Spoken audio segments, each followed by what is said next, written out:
오늘 같이 나누실 말씀은 구약성경 에스라 7장 1절부터 10절 말씀까지입니다. 구약성경 에스라 7장 1절부터 10절 말씀까지입니다. 오늘 말씀은 8절부터 10절까지 읽고 같이 말씀 나누겠습니다. 8절부터 10절까지 우리 같이 읽겠습니다. 시작.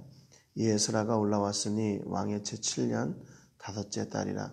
첫째 달 초하루에 바벨론에서 길을 떠났고 하나님의 선한 손에 도우심을 입어 다섯째 달 초하루에 예루살렘에 이르니라. 에스라가 여호와의 율법을 연구하여 준행하며 율법과 규례를 이스라엘에게 가르치기로 결심하였었더라. 아멘. 우리가 어제 말씀을 통해서 이제 다리오 왕의 조서를 따라서 중단되었던 성전 재건의 역사가 완료되었다 그랬습니다. 다리오 왕 2년까지 중단되었던 그 성전 재건 역사가 다시 시작돼서 4년 만에 다리오 왕 6년에 이제 그 건축이 완공되었고 백성들은 성전 봉헌식과 또 유월절과 그다음에 무교절을 이렇게 섬기게 됐죠. 그래서 이스라엘 백성들은 시작도 제사로 드렸고 또 진행도 제사로 또 마침도 제사로 그들 가운데 제사가 중심이었던 하나님이 주인 되시는 그런 백성이었다는 것을 저희가 이 말씀을 통해서 같이 나눴습니다.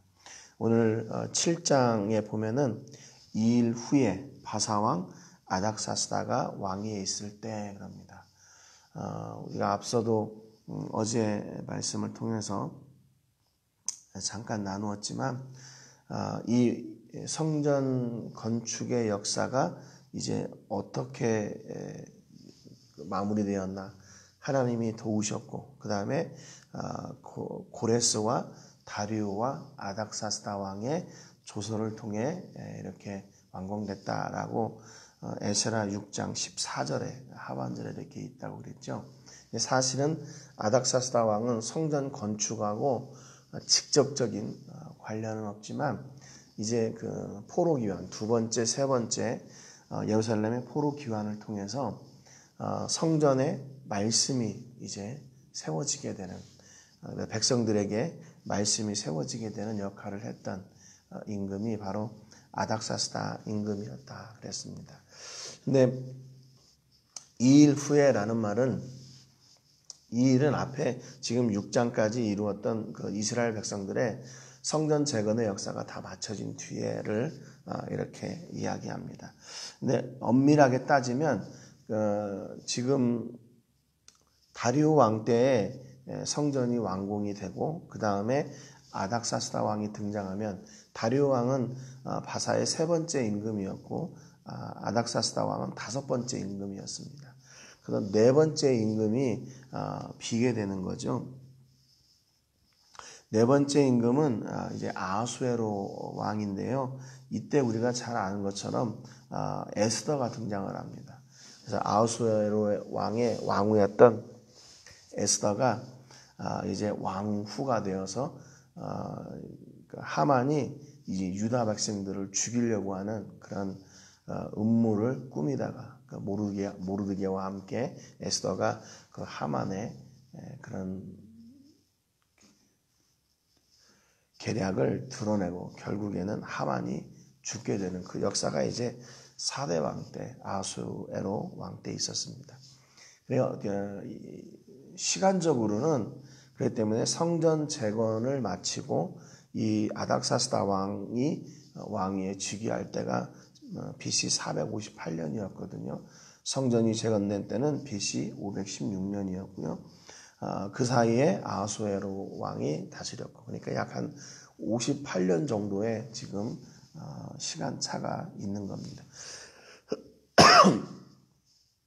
그래서 그런데 이제 6장과 7장 사이에는 그 아하수에로 왕의 기사가 생략이 되어 있고 바로 이스라엘의 2차 기환부터 이제 다시 기록을 하고 있는 거죠. 근데 여기 등장하는 인물이 누구냐면 아닥사스다가 왕위에 있을 때 에스라라 하는 자가 있으니라 그랬습니다. 에스라.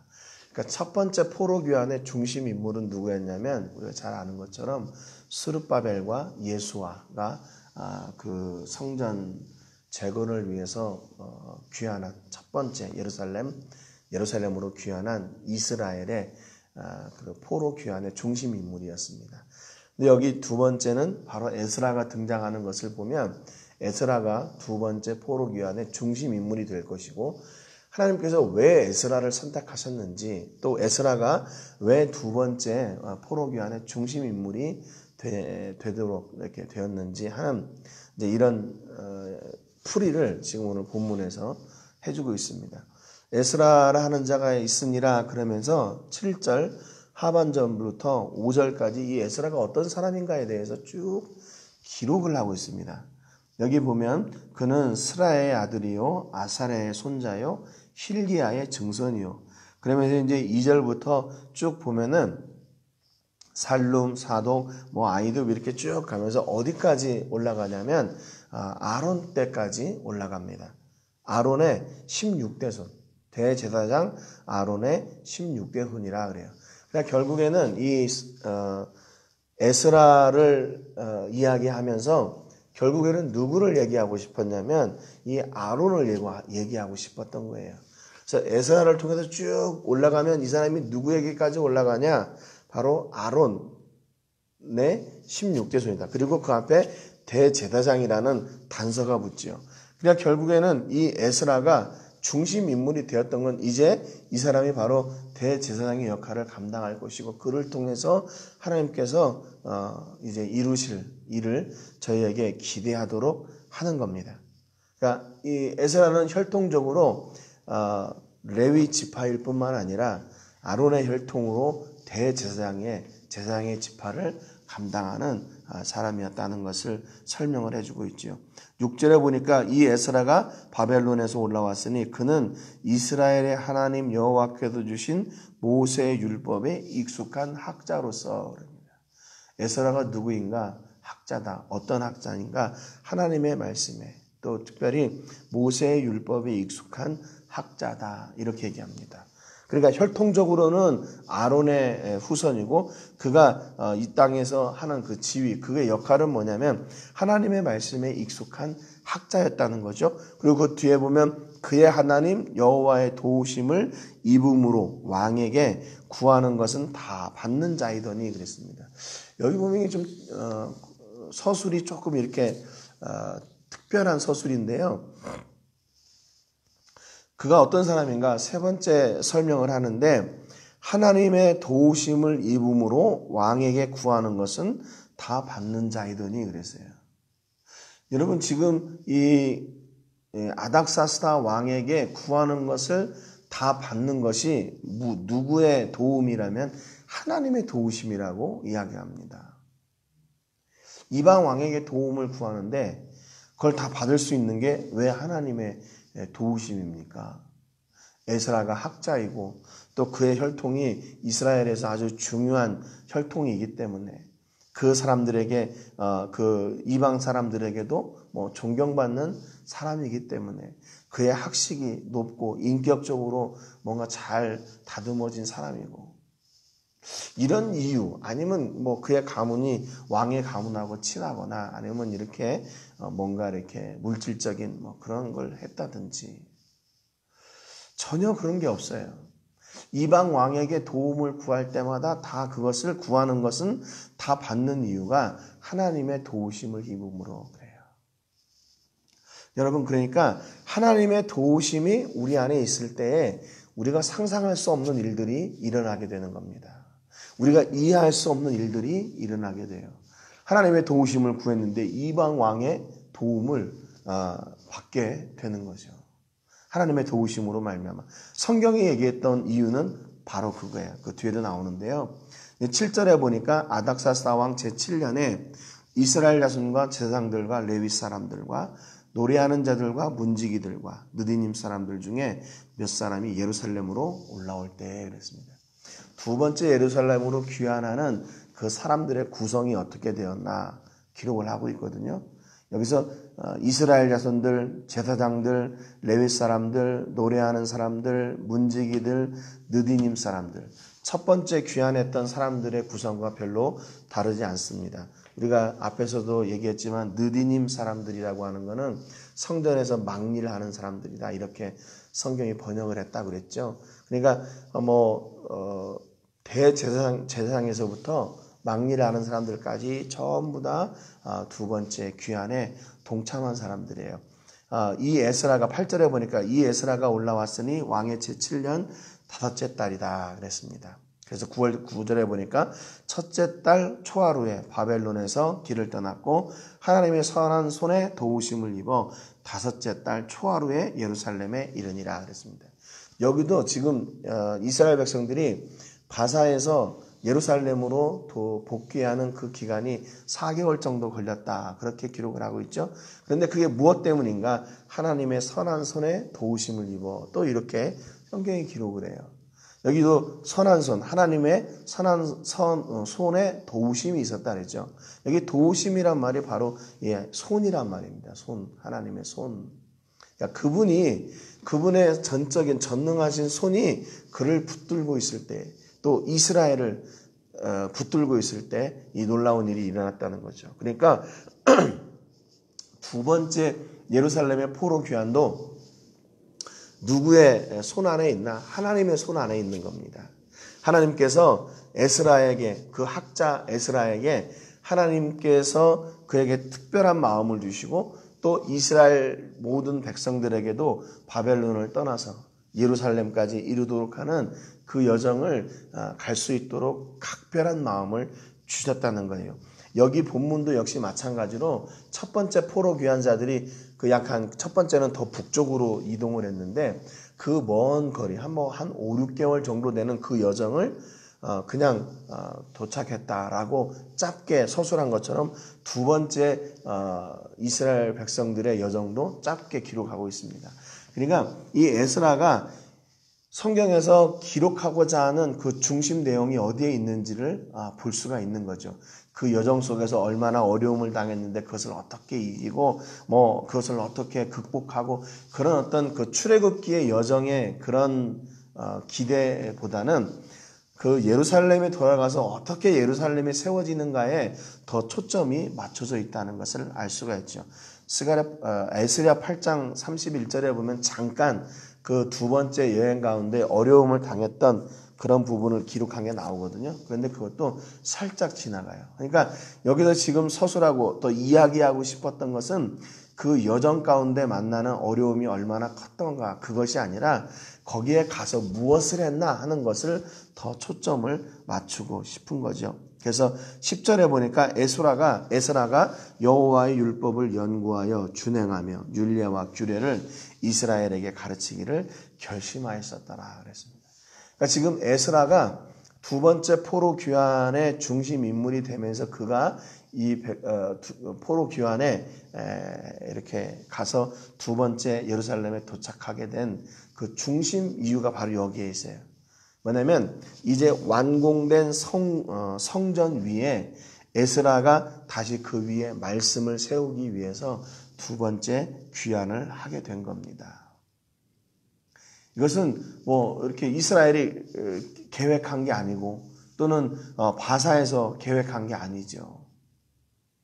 하나님께서 이스라엘 백성들에게 이제 어떻게 살아가야 되나, 어떻게 그들의 삶을 하나님 앞에서 다시 세워가야 되나 하는 것을 그들에게 가르쳐주기 위해서 이렇게 순서적으로 하나님께서 일을 이루어 가셨던 거예요. 시간이 좀 오래 걸렸을지 몰라도 하나님은 그 일을 그렇게 이루어 가기 시작하신 겁니다. 성전 재건의 역사가 다 맞춰지고 약 58년이 지난 뒤에 이제 에스라를 중심으로 한 두 번째 예루살렘으로 향하는 이스라엘 백성들의 귀환자들을 통해서 성전 위에 이제는 하나님의 말씀을 세우려고 하는 하나님의 선하신 뜻을 따라서 백성들이 순종하며 나갔던 거죠. 여러분 결국 그러니까 우리가 우리의 신앙이 완성되고 우리가 그리스도인으로서 완성되는 때가 언제인가? 우리가 지속적으로 하나님의 말씀으로 연단되어지는 다듬어지는 삶이 있을 때 온전한 그리스도인으로 성숙하게 되는 겁니다. 여러분 그러니까 예배와 말씀이 분리될 수가 없는 거예요. 예배를 통해서 우리가 그리스도인이라는 정체성이 세워지고 그 다음에 세상 가운데 나가서도 우리가 하나님의 말씀으로 계속 다듬어지고 연단되어 져야 되는 것이죠. 그래서 하나님은 그냥 성전을 지은 것으로 만족하지 않으시고 제사가 회복된 것으로 만족하지 않으시고 그곳에 하나님의 말씀에 능통한 이 학자 에스라를 보내셔가지고 이제 그 위에 모든 백성들에게 하나님의 말씀을 세우시려고 하는 그런 계획이 있으셨다는 겁니다. 여러분 오늘도 우리 삶 가운데서 이 하나님의 말씀이 세워지는 은혜가 있어야 돼요. 오늘 왜 이렇게 하나님의 말씀을 세워야 되나? 학자 에스라가 그의 마음 가운데 내가 이 말씀을 이스라엘에게 가르치기로 내가 결심했다라고 하는 말씀이 있었다고 했잖아요. 그러니까 아마 에스라의 입장에서는 그 성전이 세워지고 그곳에서 하나님의 말씀을 누가 물론 아는 사람들이 있었겠죠. 그렇지만 전문적으로 이렇게 에스라처럼 가르칠 만한 사람이 없는 것이 그의 마음에는 아픔이었던 것 같아요. 그래서 이 두 번째 귀환의 길을 떠날 때 에스라가 결심했던 거죠. 내가 이제 백성들에게 가서 저들이 하나님의 말씀으로 온전하게 세워질 수 있도록 내가 말씀을 가르쳐야 되겠다. 여러분 한 사람이 이렇게 결단함으로 인해서 한 나라가 세워지는 거예요. 그런데 한 나라가 어떻게 세워지나? 하나님의 말씀을 통해서 세워지게 되는 겁니다. 여러분 가정이 어떻게 세워집니까? 여러분의 사업장, 여러분의 직장, 또 여러분의 자녀들이 어떻게 세워집니까? 하나님의 말씀으로 세워지는 거예요. 눈에 보이지도 않고 또 이게 진짜 그럴까? 그런 생각이 들 수 있지만 여러분 우리를 건강하게 세우는 그 마지막 단계가 뭐냐? 말씀으로 세워지는 거예요. 여러분 오늘 여러분의 삶 가운데서 이렇게 에스라와 같은 결단이 있기를 원합니다. 어떤 결단입니까? 내가 하나님의 말씀으로 세워지리라. 내가 하나님의 말씀으로 강건하여지리라고 하는 그런 결단, 그런 은혜가 여러분 가운데 풍성케 되시기를 주님의 이름으로 축복합니다. 오늘 기도하실 때는 로뎀 교회를 위해서 기도해 주시기 바랍니다.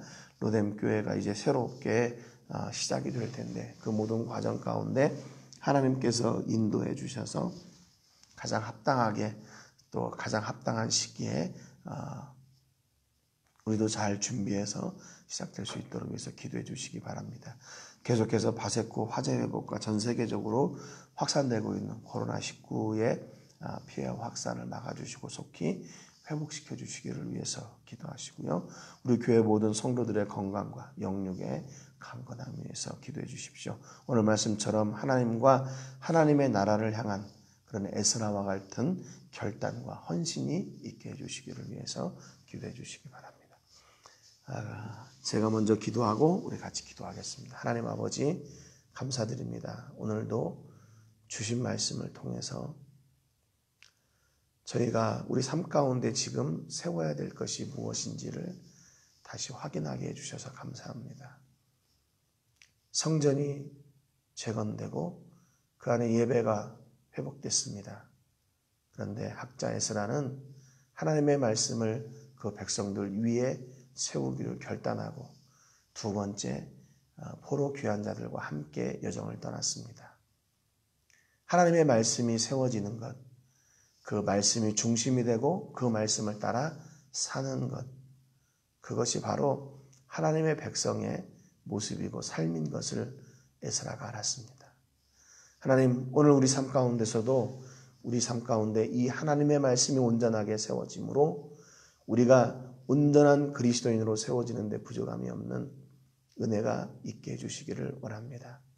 하나님의 말씀이 세워짐으로 우리의 가정이 세워지게 하시고 우리의 자녀들이 세워지게 하시고 우리의 사업장과 직장과 캠퍼스가 세워지게 하시고 하나님의 말씀으로 교회가 세워지며 사역이 세워질 수 있도록 은혜와 복을 더하여 주시옵소서.